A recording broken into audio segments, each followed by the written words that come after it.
On August 25th, something happened that will forever change the course of events on the contact line as part of a special military operation. What happened near the village of Iskra cannot be called an ordinary tactical success. We are witnessing a moment when history makes a sharp turn, forcing all parties to the conflict to reconsider their plans. The balance of power in this direction has changed dramatically. Counted hours. What is especially shocking is that the breakthrough occurred exactly where the Ukrainian defense system had been built up as an impregnable fortress for many months.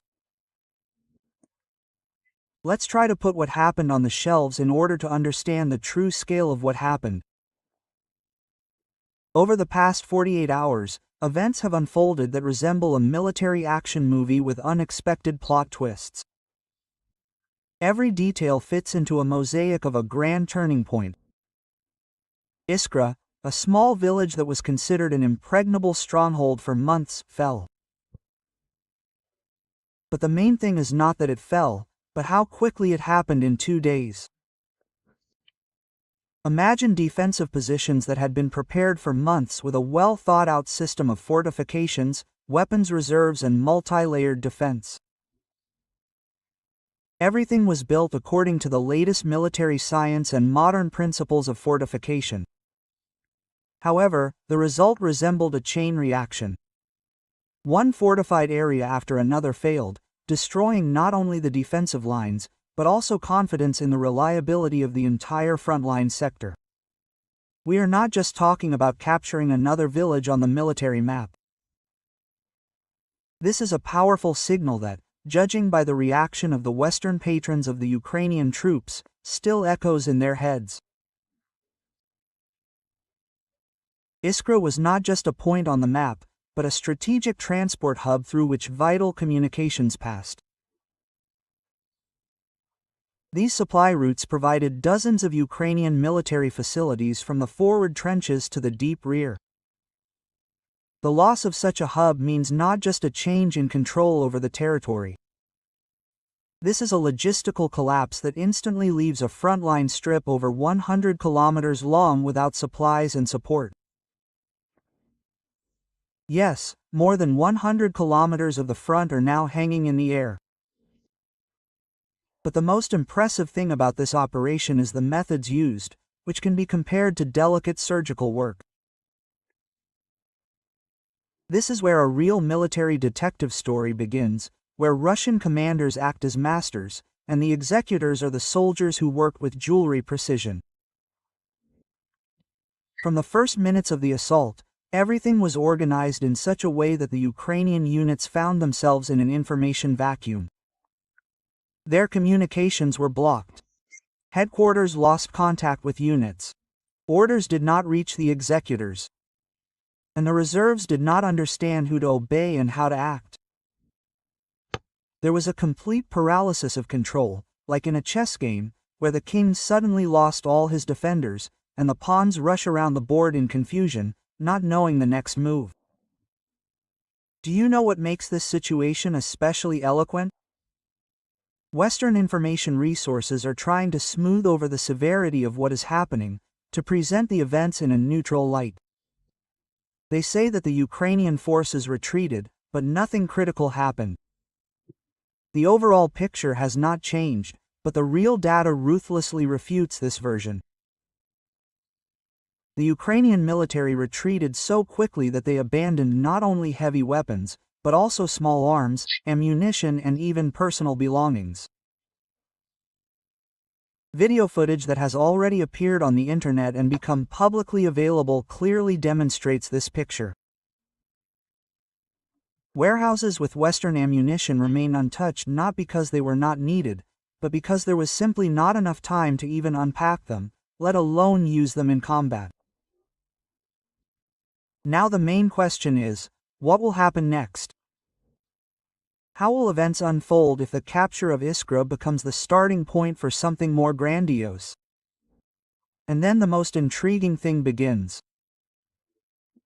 Control over Iskra opens direct approaches to several large Ukrainian strongholds that were previously considered impregnable. This is not only about the military BAA and the logistical component. Russian troops now have the opportunity to control 3 key areas, each of which can become the site of a new encirclement of the enemy. It is the encirclement that is fundamentally important, since it does not simply mean displacing the enemy, but a complete blockade and subsequent destruction or capture of groups. At the same time, experts, both military and civilian, are already making predictions that will surely make the blood run cold in Kyiv. The spark may become not just another tactical success, but a catalyst for a large-scale offensive that will radically change the balance of power along the entire front line. The Ukrainian headquarters understand this perfectly well and are aware of all the risks. That is why they have begun a feverish transfer of reserves, attempts to plug gaps and strengthen weak points.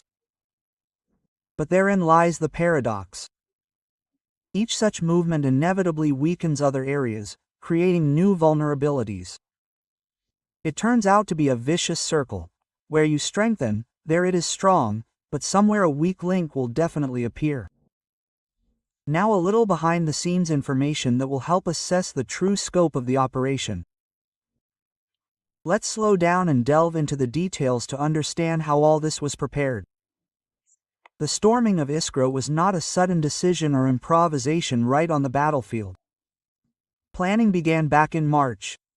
And it was not just a sketch on paper. It was a multi-stage plan, where every action was calculated down to the last detail, taking into account all possible scenarios. Russian intelligence, as it became known from open sources, did not just observe the enemy from afar. It penetrated into the very core of its rear operations. A full-fledged intelligence network was built, which worked for months deep in Ukrainian territory completely covertly, never failing or arousing suspicion. Ukrainian counterintelligence completely missed this multi-month operation, did not detect a single alarm signal. The agent network recorded absolutely everything: the movement of equipment and cargo, the change of posts, the security regime, every delivery of supplies, every exit of vehicles was put into a dossier, analyzed, compared with other information and formed a detailed picture, which became the basis for the plan. From this mosaic of information a plan was born, which today has been brilliantly embodied in reality. But that is not all that should be known about this operation. So, let us return to the origins of this story. Intelligence work became the very trigger that led to the fall of Iskra. The Russian side created such a dense surveillance network over Iskra and the surrounding areas that one can only be amazed. How is this even possible in the era of modern military technology, when each side has drones, satellites, cyber troops and a multitude of electronic means of control? But the fact remains. The Ukrainian special services did not detect anything suspicious, absolutely nothing. As if no one was active anywhere. Meanwhile, right before their eyes, special groups were operating, documenting the slightest changes in the garrisons, monitoring the schedules for the delivery of provisions and ammunition, filming the location of bunkers, pillboxes and even the movement routes of officers of various ranks. It was a grandiose reconnaissance operation that lasted for many months, demanding iron endurance, discipline and skill, and ended in an absolute triumph of tactics and strategic planning. Incidentally, all this time Russian analysts were busy with another critically important matter. They dissected the spark defense layer by layer, not considering the fortification as a static picture, but systematically studying the structure of minefields, weak points, organization of supplies and logistics. An interesting and very characteristic circumstance was revealed. Yes, there were fortifications, and quite solid ones, reinforced concrete structures, anti-tank obstacles, firing points. All this was built on a grand scale. But all this power had one fundamental drawback. It was sharpened exclusively for a frontal attack, for a classic assault scenario. And here the Ukrainian military made a serious strategic mistake. They took the Western model of fortifications as a model, where the enemy attacks predictably, in waves across open space, without any special tricks. And here is a completely different opponent, who thinks outside the box, attacks suddenly and prefers flanking maneuvers, flanking attacks and unexpected penetrations. As a result, this entire concrete colossus turned out to be useless and even harmful, creating the illusion of impregnability. Add to this another fatal factor: the placement of ammunition and fuel. The Ukrainians placed all this too close to residential areas in populated areas. The logic is clear. They expected that it would be safer there, that the aviation would not touch it because of the threat to civilians. But in reality, it turned out to be a real trap, since it is impossible to protect these warehouses during a massive attack, especially with disrupted communications. And when communications are paralyzed, complete isolation, chaos and panic set in. Imagine a defensive line, carefully built, at first glance, conscientiously and professionally, but in fact outdated, vulnerable, with systemic flaws that have become fatal. At the same time, the main problem is not even in concrete fortifications or minefields, but in people and the human factor. Yes, this is where we come to the most painful issue for the Ukrainian side, which is often hushed up in official reports.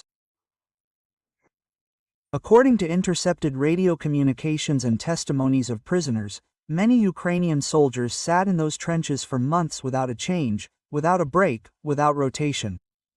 Morale is at zero. The command practically did not conduct rotation, did not provide rest, and this is a disaster for any armed forces. A motivated, rested fighter, full of energy and determination is one thing. An exhausted, morally devastated person who no longer believes in either the leadership or the success of the entire company is quite another. In fact, the defense of Iskra worked on autopilot due to inertia without any real fighting spirit. Russian specialists knew this very well and took it into account in their calculations. All this information obtained by intelligence became the foundation of the operation plan, which was created with scientific meticulousness, like an academic work or an engineering project. Every attack vector, every maneuver of the saboteurs, even the start time of the attack, everything was calculated to the smallest detail. They took into account weather conditions, wind directions, so that smoke and dust would not interfere, even the lunar phases, in order to use the darkness to mask movements. On the night before the assault, the situation around Iskra resembled a movie scene: silence, impenetrable darkness, and in this darkness hidden movement, preparation. The units took up their starting positions unnoticed. The artillery was not deployed according to a standard pattern, but dispersed, so that Ukrainian intelligence would never be able to detect the concentration of troops. A reserve position was provided for each gun. The ability to quickly change deployment was a must to avoid return fire. The guns were ready at dawn, but held back until the decisive moment. Waiting for the command. Particular attention was paid to electronic warfare, knocking down enemy systems. The suppression stations were positioned so as to completely block Ukrainian communications in the first second of the offensive, to create an information vacuum, and it worked perfectly, like a Swiss watch. As soon as the first volleys were fired, the enemy found itself in an information vacuum. No negotiations, no coordination, no requests for reinforcements, only silence. Deafening silence. And in this silence, a real hurricane of fire and maneuvers broke out, as well as sabotage groups, which played a key role. 7 days before the main attack, they were already in the rear, located near key facilities, headquarters, warehouses, hangars with fuel and equipment.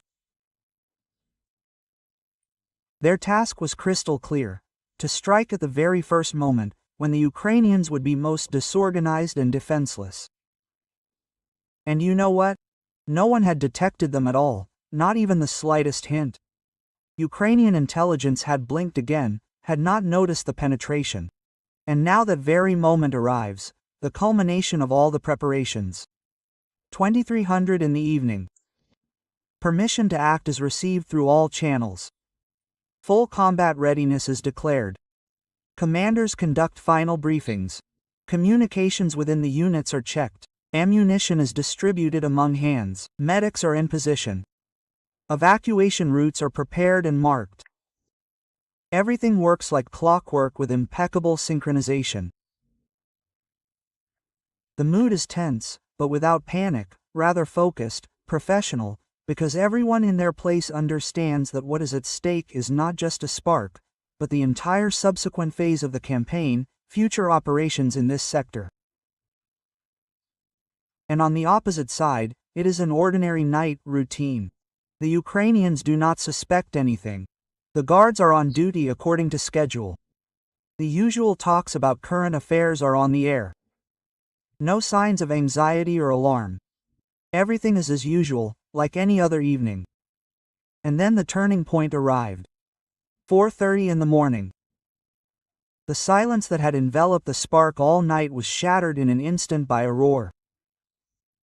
The roar was so loud that some, according to eyewitnesses, even the walls of their underground shelters were shaking and the floors were trembling. Rocket artillery began working at full power. But this was not just a chaotic firefight over areas.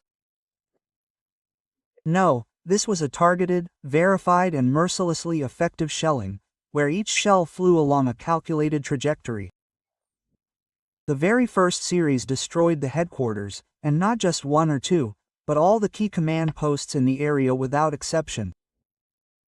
Ukrainian commanders were literally cut off from their troops, from reality. No one can contact anyone. There are no orders, no clear understanding of what is happening, only chaos and uncertainty. In the first 10 minutes, the Ukrainian control system simply dissolved, disappeared, as if someone pressed the off button and the whole mechanism stopped. Then the events developed even faster, like a snowball gaining momentum. In parallel with the artillery, sabotage groups began to work in the rear. And this was already an absolute nightmare for the defenders. An ammunition depot flares up like a Christmas tree on fire. Brightly and uncontrollably. Behind it is a fuel storage facility. Explosions thunder one after another. Then another hangar with equipment. Huge columns of black smoke rise above the city, like disaster signals visible from afar. Panic grows not just from fear of the flames, but because no one understands what is happening at all, where the strikes are coming from, who is attacking and how to react. And the Ukrainian artillery tried, of course, to fight back, to open return fire, but the guns fired randomly, without coordination, mostly blanks at empty fields or their own positions. Some of the artillery systems were destroyed before they even managed to fire their first shot, and the rest were quickly detected and suppressed by counter-battery radars, which worked flawlessly. In fact, in the first 30 minutes, the Ukrainian artillery ceased to exist as an organized combat force, turning into disparate, useless fragments of metal. And then the assault groups moved forward, and not like in the old manuals in columns along the road, openly and predictably, but from 3 directions simultaneously, with bypasses, with envelopments, with complete synchronization of actions, like in a well-rehearsed performance. Tanks went ahead, followed by infantry in combat vehicles. The first wave included modern T-90 megaseconds, which had strong protection capable of withstanding direct hits, and powerful electronics for targeting and coordination. The anti-tank crews of the Ukrainian Armed Forces had either already been destroyed in the initial phase, or retreated in panic, abandoning all equipment in their positions. But the most destructive power came from the sky, adding airborne measurements to the operations. Su-25 attack aircraft worked according to coordinates previously received from reconnaissance, accurate to the meter.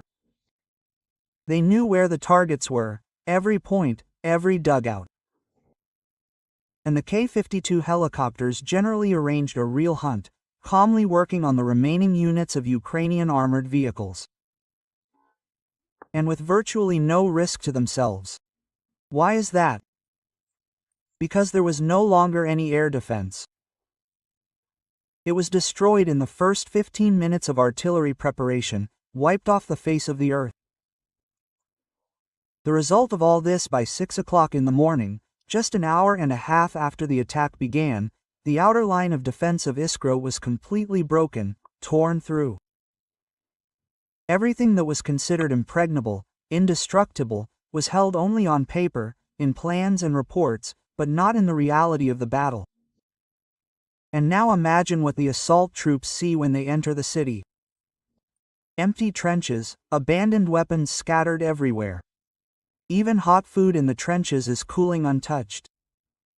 What condition were the Ukrainian fighters in if they left, abandoning even warm pots with breakfasts? Without having time to eat. This is not just a retreat according to plan. This is a flight without an order, without a plan, without a clear goal. Pure panic. And then the Kyiv command decides to take a desperate step, to try to transfer reserves to at least stabilize the situation, plug the gaps. And then a second catastrophe happens, even more devastating. Columns with equipment and personnel are hit while still on the march, before they reach their destination. Russian aviation worked on them as if they were a training ground, methodically and effectively. A column appears, and in 5 minutes all that remains of it is smoking scrap metal and charred debris. And those who survived this hell are no longer fighters in the full sense of the word, but demoralized figures who have lost the will to resist. Their motivation ended in the same place as the armored personnel carriers that burned on the road. But the city is always a special case in military affairs. Storming streets, neighborhoods, houses is not the same as a tank attack on an open field, where everything is visible at a glance. Filigree work, precision and coordination are important here, and Russian troops demonstrated the highest class of skill in urban combat. Street battles, a complex chess game with many pieces, divided the spark into sectors, areas of responsibility. Each sector was assigned a specific assault group with a clear plan. They moved strictly according to plan, without fuss, step by step, methodically clearing block after block. The snipers were almost the first in the chain, identifying and neutralizing mines. The Ukrainians mined approaches, buildings, entrances, everything they could. But all of this was quickly identified with the help of special equipment and neutralized, preventing explosions from disrupting the offensive. The work of the snipers, who played the role of angels of death, is especially admirable. They occupied the heights, roofs, towers, and literally cleared floor after floor.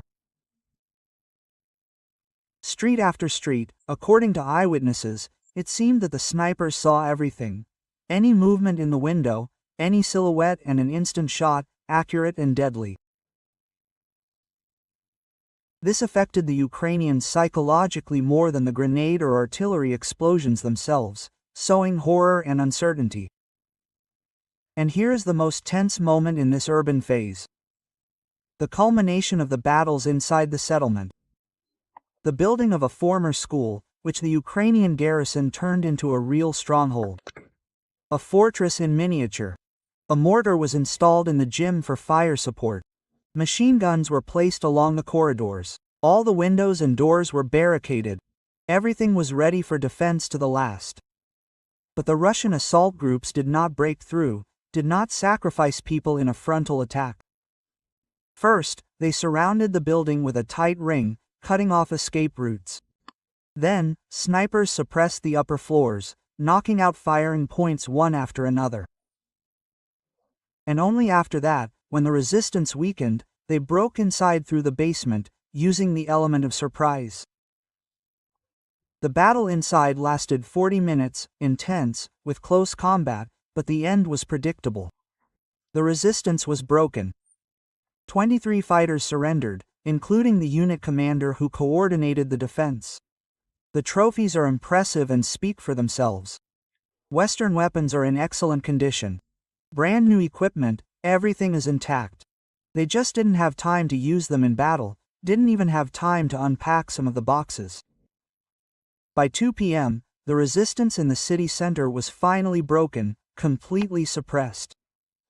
The remnants of the Ukrainian groups tried to break through to the outskirts, but all the routes were already blocked. All roads are under control. Those who managed to surrender raised their hands. Those who did not remained under the rubble of destroyed buildings.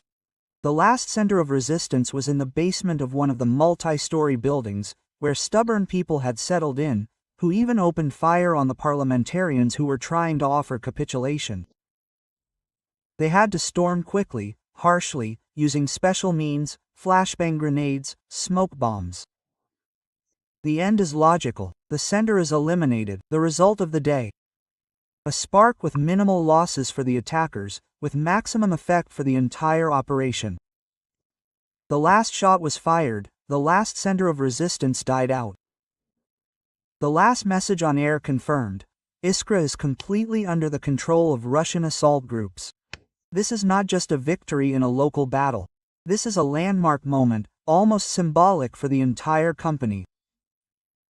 Look, everything that happened here in just 2 days actually turns upside down a whole layer of military planning, changes approaches to defense and offense. And not only military. This affects the political picture, diplomacy. This is no longer a tactical episode in a long war. This is a systemic failure in the Ukrainian strategy, which shows that their defensive model, despite all the NATO infusions of billions of dollars, simply could not withstand the real load, the real pressure in combat conditions. And now the main thing is, why is this so important and why are all the analysts talking about it? Firstly, Iskra is not just a small town somewhere on the front line, forgotten by God. It is a hub through which supplies went in a whole bunch of directions: food, ammunition, fuel. Roads, highways, railways converge there, all logistics. The loss of such an object is like pulling teeth out of your jaw. Everything else starts to wobble, to lose stability. And now this wobble has already begun, spreading to neighboring sectors. Secondly, the fall of Spark opens a direct path to 3 strategic strongholds of the Ukrainian Armed Forces.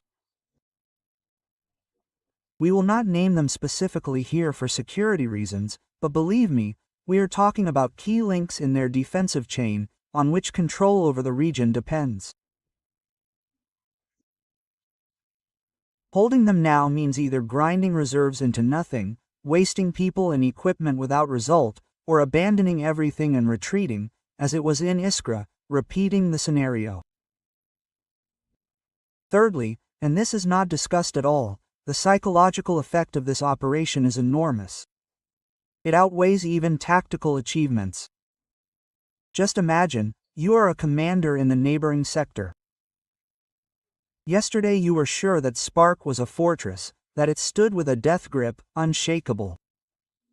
And today they bring you a report. That's it, the city has fallen in 2 days. What will be your attitude? What will be your motivation? That's right, either everything is lost, or we urgently need to find a place to retreat to, how to save ourselves. That's why there's already panic, chaos, and intercepted communications from the Ukrainian Armed Forces in the neighboring garrisons. Tabun is not about clear orders now, but about complete chaos, a mix of fear and confusion. People on the ground do not understand what to do next. Some companies are demanding immediate evacuation. Others have stopped communicating altogether and are hiding. And in Kyiv, there's hysteria in the headquarters because there are no clear answers to the questions. Why didn't the intelligence work? Where was the air defense? Why did no one see the preparation of the operation for months? And the main question hanging in the air: what to do now? How to fix the situation? Western curators are also in shock. Their generals believed in the Ukrainian fortified areas as a modern version of the Maginot Line. Impenetrable. They poured billions of money into it, built, trained, and all in vain.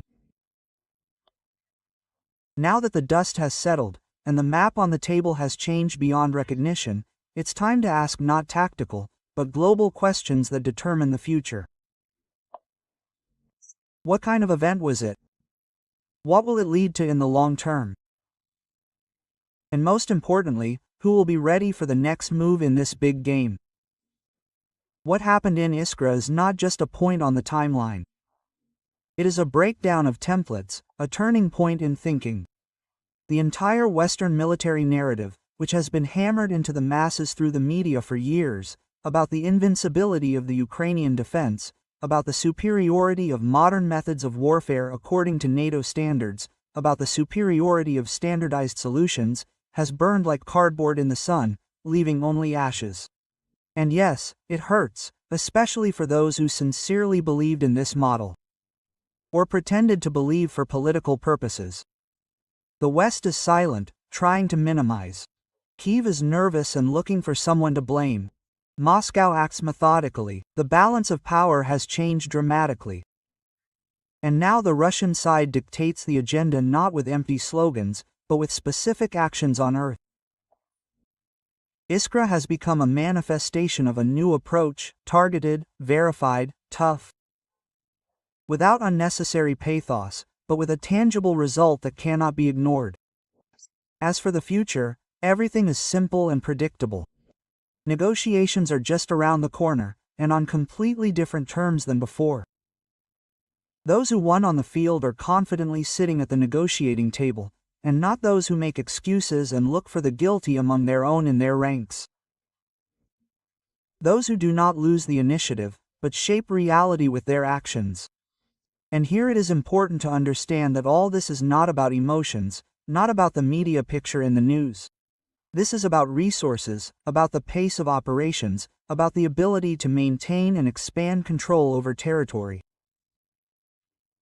Iskra became the beginning of a chain reaction that can no longer be stopped either by diplomats with their statements or by new arms deliveries. The armed forces of Ukraine are now experiencing a crisis of confidence not only among the personnel, who are demoralized, but also among those who finance them from overseas. Because the defeat in Iskra is not a temporary black streak. This a marker, an indicator that the entire system is not holding up, is cracking at the seams. And when this is realized in Brussels and Washington at the highest level, completely different conversations will begin.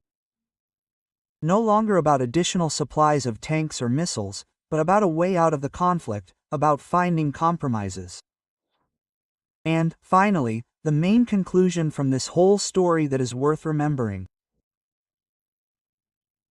This operation clearly showed that even the most powerful line of defense, built according to all the rules, will not save if it is based on outdated templates counting on another enemy and without understanding his tactics, his approaches. And most importantly, if there is no moral stability behind this line, no clear goal worth fighting for. And on the other hand, there is initiative, cold calculation and a complete understanding of the moment, all the nuances. All this is now on the Russian side. And this is where the starting point for new events is. The spark, as paradoxical as it sounds, can become the beginning of the final stage of this entire campaign. If someone still hopes that everything will return to how it was before, it is worth remembering. The spark is no longer collect, not restore to its original form. This is a new reality, and we will have to reckon with it. Thank you for your attention. Follow the updates in our news.